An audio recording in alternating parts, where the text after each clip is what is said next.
예수님께서 체포되시기 바로 전날 밤입니다. 제자들과 마지막 저녁 식사를 하는 자리인데요. 분위기가 상당히 무거웠겠죠? 네, 그렇죠. 긴장감이 감들었을 겁니다. 예수님은 이제 곧 당신이 세상을 떠나서 아버지께로 돌아가실 때가 왔다는 걸 직감하고 계셨어요. 바로 그때 정말 아무도 예상한 못한 행동을 하십니다. 네. 오늘 저희는 요한복음 13장, 바로 이 장면으로 당신과 함께 한번 깊이 들어가 보려고 합니다. 네, 바로 예수님께서 제자들의 발을 씻기신 그 유명한 사건이죠. 이게 그냥 성경 이야기 하나 다시 읽는 게 아니고요. 이 기록을 통해서 예수님이 보여주신 그 끝까지 하시는 사랑, 이게 도대체 뭘 의미하는 건지 그 깊이를 좀 파헤쳐보는 그런 시간입니다. 맞아요. 요한복음의 이 부분이 예수님의 마지막 가르침 중에서도 아주 핵심적인 메시지를 담고 있거든요. 네, 거의 유언과도 같다고 볼 수 있죠. 저희 목표는 이 행동 속에 숨겨진 그 깊은 의미들을 발견하고 또 그게 오늘을 사는 당신의 삶에는 어떤 울림을 주는지 함께 찾아보는 겁니다. 네, 당시 상황을 보면요. 정말이지 긴장감이 최고조였어요. 예수님은 당신이 곧 겪게 될 죽음, 그리고 제자들의 배신, 그러니까 유다의 배반, 또 베드로의 부인, 심지어 그 와중에도 제자들끼리 누가 더 높냐 이런 미묘한 자리 다툼까지 다 알고 계셨다는 거잖아요. 네, 다 아셨죠? 이런 상황이라면 보통 사람은 어떻게 반응할까요? 아마 막 원망하거나 좌절하거나 그랬을 텐데요. 그렇죠. 근데 요한복음은 예수님께서 자기 사람들을 사랑하시되 끝까지 사랑하셨다 이렇게 기록하고 있거든요. 여기서 끝까지 이게 헬라어 원어로는 에이스 텔로스, 이스텔로스 이걸 좀 자세히 들여다봐야 합니다. 그 에이스 텔로스. 이게 그냥 시간적으로 마지막까지 그런 때만은 아니라는 거죠? 네, 물론 시간적으로 마지막 순간까지 그러니까 십자가에서 숨을 거두실 때까지 사랑하셨다는 의미도 분명히 있어요. 누가복음이나 요한복음 뒷부분에도 그런 모습이 나오고요. 근데 그게 전부는 아닙니다. 그럼 다른 의미가 더 있다는 말씀이신가요? 네, 더 중요한 의미는 바로 정도의 끝까지, 다시 말해서 최대한으로 완벽하게, 완전하게 사랑하셨다는 거예요. 자신의 모든 것을 남김없이 내어주는 그런 한계 없는 사랑을 말하는 거죠. 와, 최대한으로 완전하게. 네, 이 구절 하나에 이미 예수님의 사랑의 깊이가 확 드러나는 겁니다. 정말 모든 걸 쏟아붓는 그런 사랑이죠. 근데 그 사랑을 받은 대상이 참 놀랍습니다. 바로 다음 날이면 당신을 버리고 막 다 도망갈 제자들이었고 심지어 당신을 팔아넘길 유다까지 그 자리에 있었던 거잖아요. 맞아요. 바로 그 점이죠. 아니 누가 나를 조금만 싫어하는 기색만 보여도 마음이 불편한 게 사람인데 어떻게 자기를 배신할 사람까지 그렇게 끝까지 사랑하실 수가 있었을까요? 이게 정말 가능한 일인가 싶기도 하고요. 그 질문에 대한 답의 실마리가 바로 다음 구절 요한복음 13장 3절에 나옵니다. 거기 보면 예수님께서 아버지께서 모든 것을 자기 손에 맡기신 것 하고 또 자기가 하나님께로부터 오셨다가 하나님께로 돌아가실 것을 아셨다고 되어 있거든요.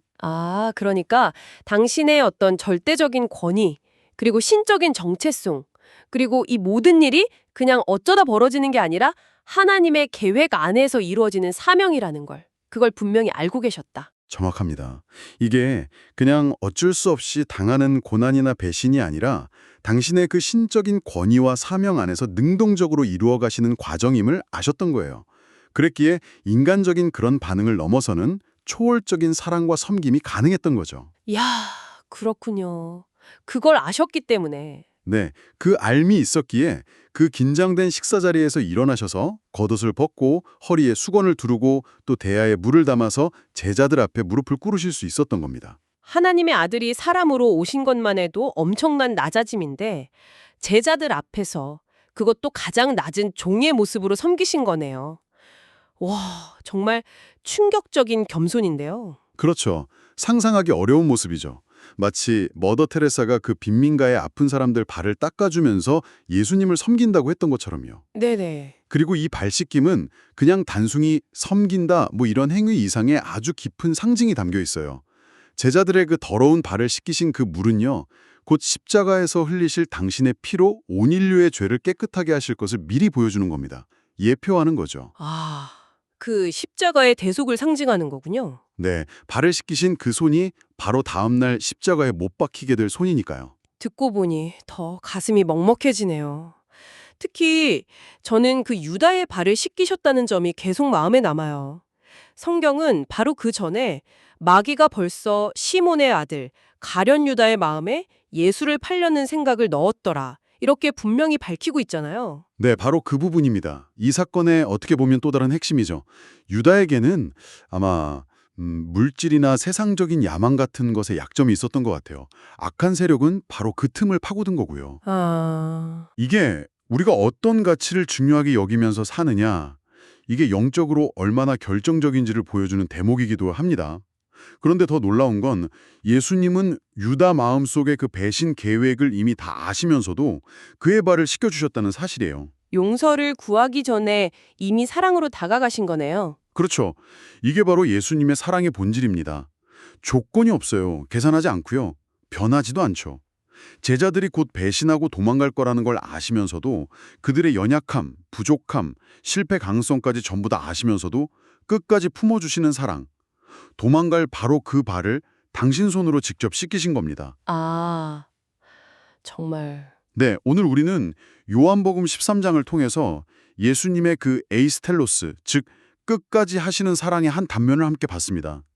곧 닥쳐올 고난과 배신 앞에서도 제자들의 발을 씻기신 그 행동은요, 정말 조건을 따지지 않고 한계를 두지 않으면서 지극히 낮아지는 그런 겸손한 사랑이 과연 무엇인지를 아주 극명하게 보여줍니다. 그리고 이 모든 것은 당신의 신적인 정체성과 사명에 대한 깊은 이해에서 비롯된 것이었고요. 맞습니다. 자기를 배반할 사람, 자기를 부인할 사람의 발까지도 씻기셨다는 이 사실, 이것이 오늘 당신에게는 어떤 의미로 다가오시나요?